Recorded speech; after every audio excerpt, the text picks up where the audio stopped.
One word, two meanings. Japanese is tricky. Kami means hair.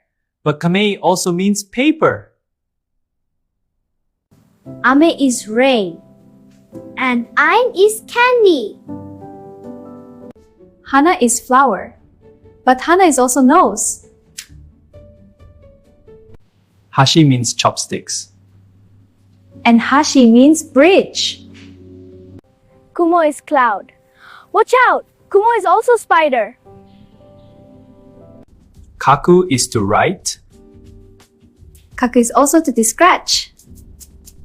Kiku is to listen. Kiku is a chrysanthemum flower. So confusing, right? Just remember the context. Follow for more. See you next time.